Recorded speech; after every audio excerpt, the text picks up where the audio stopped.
Malunggay.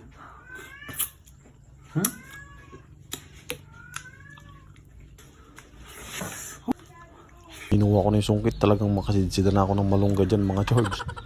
Nagtagsin to kiso dalan. Tamang lakad lang, di naman kalayo. Taman. So ayan, nakapasok na tayo mga boss.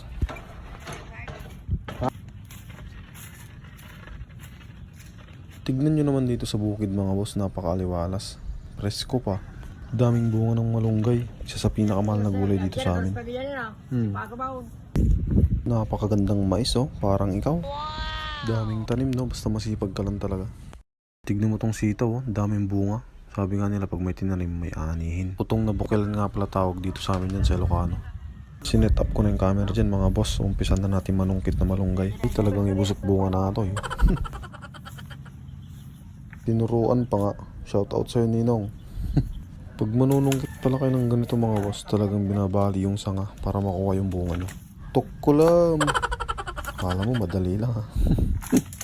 Muntik pa nga tinamaan. Comment mo tanong si Dakastoy. Pakbit ang masarap na luto nito. Tapos nagpapamti karninas. Ay panalo. Yun ang sinasabi ko mga par, babaliin mo talaga para makuha mo yung bunga niya. Kamatis, kamutay. Narinig mo yun? Kamatis tsaka kamote. Yun ang panalong song niyan mga George. Pinulot na nga pala namin dyan yung mga nakuha namin guys. Marami-rami din doon ha, solve na naman. Oh, di ba? Ngiting McDo na naman. So, tapos na tayo sa malunggay. Papakita ko nga pala dito yung mga bunga ng papaya. Yung malaki. Dati, kuhan. Hindi lang babasin tila lang. Ay, ayan ay. Katakulan mo. Atan na rin. Magkita ito pa ba?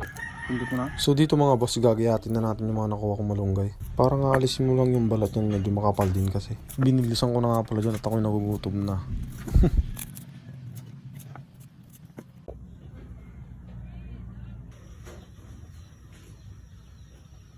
Ipapainit lang pala tayong tubig dyan sa ilalagay natin yung kamote. Tayo natin kumulo. Pinaghalo-halo ko na pala dyan lahat. Purres mo lang astay kamatis. Sabay kalubang.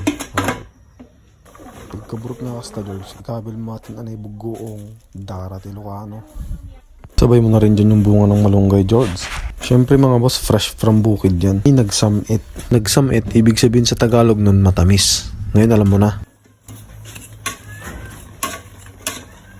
Kung sa palagay mo kinulang yung sabaw niyan, dagdag mo ng water from Rangayan River, tapos takpan mo lang muna.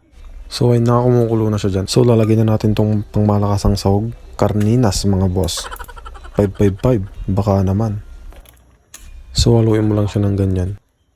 Siyempre di mawawala dyan yung sili. Pakbot garod, di ba?